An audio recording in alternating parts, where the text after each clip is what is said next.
Stephanie White has been actively, deliberately, and catastrophically standing between Caitlin Clark and the basketball. That is the sentence. That is the whole story. And tonight, Indiana Fever versus Atlanta Dream, prime time, the only game on the schedule. Caitlin Clark is done waiting for permission. Welcome back, this is Rim Run, and today we are documenting the exact moment the Indiana Fever's front office realized that the most embarrassing coaching decision in recent WNBA memory has a price tag, and that price tag is $1 scratch-off lottery tickets handed to fans just to get them through the turnstiles. Let that land for 1 second. Lottery tickets. $1 scratch-offs. For the first 4,000 fans 18 and over while supplies last. That is the promotional strategy the Indiana Fever have arrived at. That is the destination Stephanie White's offensive system drove this franchise to. And before we get into this game, before we break down exactly why Caitlin Clark is built to embarrass Angel Reese and the entire Atlanta Dream tonight, every single person watching this video needs to sit with that image. The Indiana Fever, Caitlin Clark's team, handing out lottery tickets to beg people to show up. Because the conversation TV refuses to have is this one. The one where we trace the straight, undeniable, catastrophic line from Stephanie White's offensive philosophy directly to a franchise in crisis. That line is not complicated. It does not require a spreadsheet. It requires about 30 seconds of honest thinking, and by the end of this video, you are going to have done that thinking, and you are going to be furious in exactly the right direction. Let me start with the evidence, because the evidence is brutal, and it is all right here in front of us. The Indiana Fever, at one point this season, were drawing sellout crowds of 18,000 plus people per game.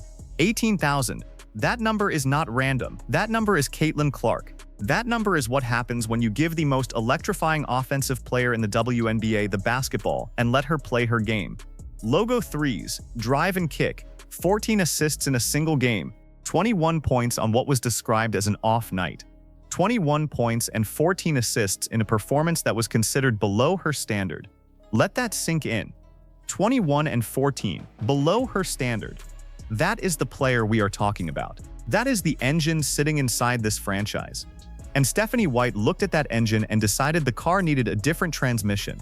The offensive system Stephanie White ran, the one that nobody liked, the one nobody wanted to see, the one that produced nothing but frustration for the fan base and the players. That system took Caitlin Clark off the ball. It moved her away from the controls. It turned the most gifted playmaker in the league into a role player running off-ball actions in someone else's scheme.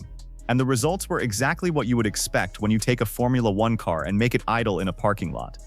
The wins dried up, the energy dried up, the crowds dried up. 18,000 plus people every single night. That is what Caitlin Clark ball produces. That is the documented, undeniable mathematical reality of what happens when this franchise gets out of her way. And Stephanie White watched that crowd shrink and kept running the same system, kept drawing up the same plays, kept asking Caitlin Clark to operate in a structure designed for a different kind of player, on a different kind of team, in a different kind of era. And now the Indiana Fever are running surveys, actual surveys sent out to fans asking why they stopped coming to games. They are bundling hot dogs and sodas and sour punch straws into a $32 family night package just to move tickets. $32. Hot dogs, sour punch straws, and $1 scratch-off lottery tickets for the first 4,000 fans through the door.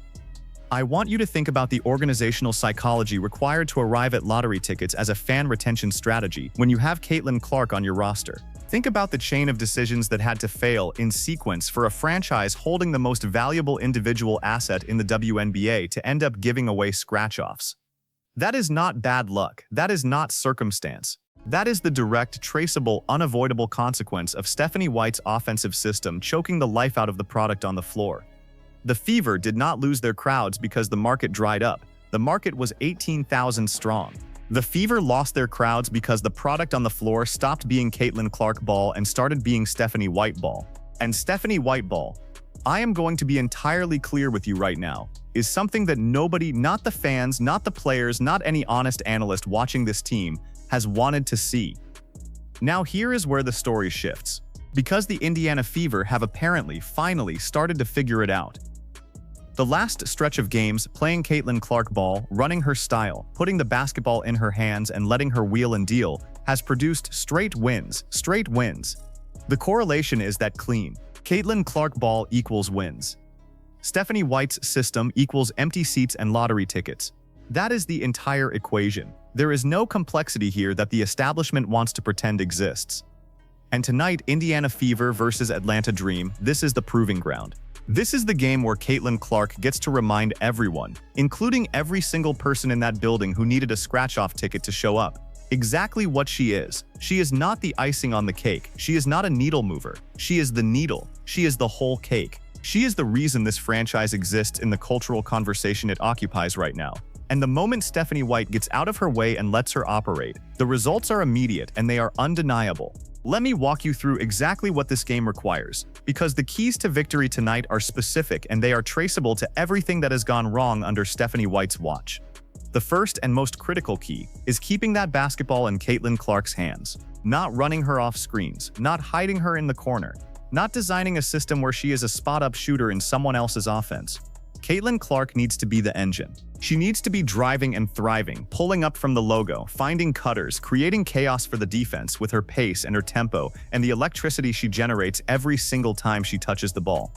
21 points and 14 assists on an off night. That is the floor. That is what the floor looks like when she is operating freely. Stephanie White, the message is simple and it has been simple for longer than it should have taken to deliver. Get out of her way. The second key is finishing at the rim. And this is where the entire Fever roster has to be held accountable. Leah Boston, you have to make your layups. Kelsey Mitchell, you have to make your layups.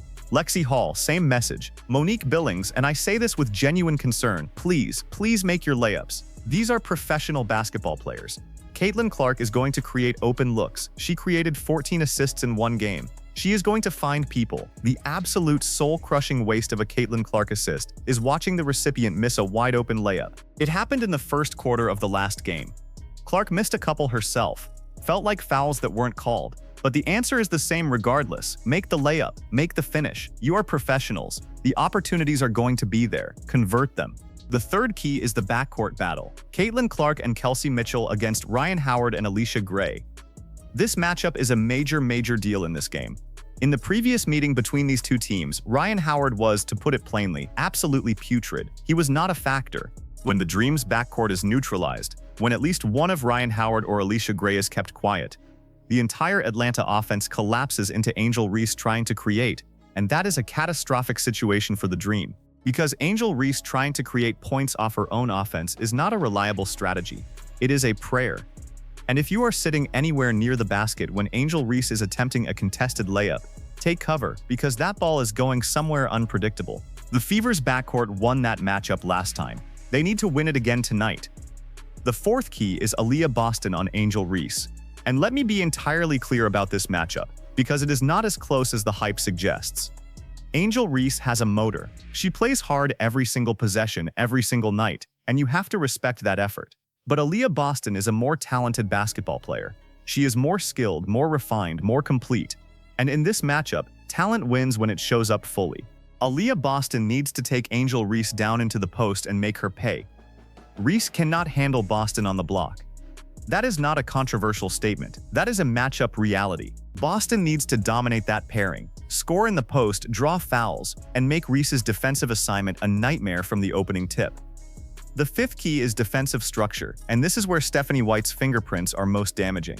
The switching 1 through 5 scheme, the one where Ryan Howard gets switched onto Kelsey Mitchell and gets 8 or 9 dribbles to go one-on-one, the one where Alicia Gray gets a favorable switch and attacks a smaller defender in isolation. That defensive philosophy is a gift to the opposition. It is an absolute gift. The Fever do not need to be switching everything. They need bodies in the gaps. They need help defense. They need rotations that pick up ball handlers before the isolation develops, not after. Stephanie White, the ask is direct. Get your team to play connected, gap-filling, rotation-based defense. Stop giving away free possessions through avoidable switches. The personnel is good enough to defend correctly. The scheme has to match the personnel. Now let me tell you what this game actually means in the bigger picture. Because I think the establishment wants to frame this as just another regular season game between two mid-tier conference teams. And that framing is deliberate and it is wrong. This game is a referendum. It is a live, real-time test of whether the Indiana Fever have genuinely committed to Caitlin Clark ball, or whether the last stretch of wins was a temporary adjustment that Stephanie White is going to quietly walk back the moment the offense stalls. Every single person watching this franchise has seen that pattern before. The team plays well, the coach gets credit, the system gets praised, and then slowly, quietly, the off-ball shenanigans creep back in. The motion-heavy Caitlin Clark as a cog system that produced empty seats and lottery ticket promotions and surveys asking fans why they stopped showing up. The Fever are 4 straight wins into Caitlin Clark ball. 4 straight. The data is clean, the correlation is undeniable, and Stephanie White's history in this role suggests that the moment the pressure eases, the moment the wins stack up and the scrutiny softens, the instinct will be to revert, to go back to the system she believes in, the one she was hired to run, the one that has been documented, game by game, as actively hostile to the most valuable player on the roster. And here is what makes this so genuinely maddening. The Fever had 18,000 plus people in that building. 18,000. They had sold-out crowds. They had a national audience. They had the single most watched player in the WNBA putting on a show every night. All of that was already there. The foundation was already built. The only thing required to keep it was to let Caitlin Clark play Caitlin Clark ball. That is it. That is the entire instruction manual. And Stephanie White could not do it, would not do it, kept running a system that took the ball out of the hands of the player who draws 18,000 people and put it into a structure designed for a different team. The front office has to own this too, because the decision to keep Stephanie White in place, to allow the system to continue grinding away at the product, that decision came from somewhere above the coaching staff. The people running this franchise watched the crowd shrink and kept the same head coach running the same offense. They watched the lottery ticket promotions become necessary and kept the same head coach running the same offense. They sent out surveys asking fans why they stopped coming, got the answers back, and kept the same head coach running the same offense. At some point, organizational accountability has to extend beyond the coaching staff to the people who chose to protect Stephanie White while Caitlin Clark's audience walked out the door. Let me be direct with you about what I believe is happening right now.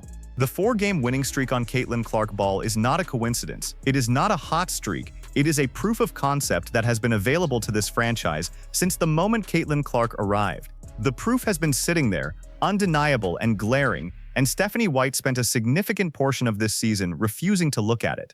The fans saw it, the analysts saw it, the people paying $32 for a family night package and a scratch-off ticket saw it. The only person in the building who seemed committed to not seeing it was the head coach. And Angel Reese and the Atlanta Dream are about to feel the full force of what happens when Caitlin Clark is finally, genuinely, completely unleashed. Because this is the prime time slot. This is the only game on the schedule tonight.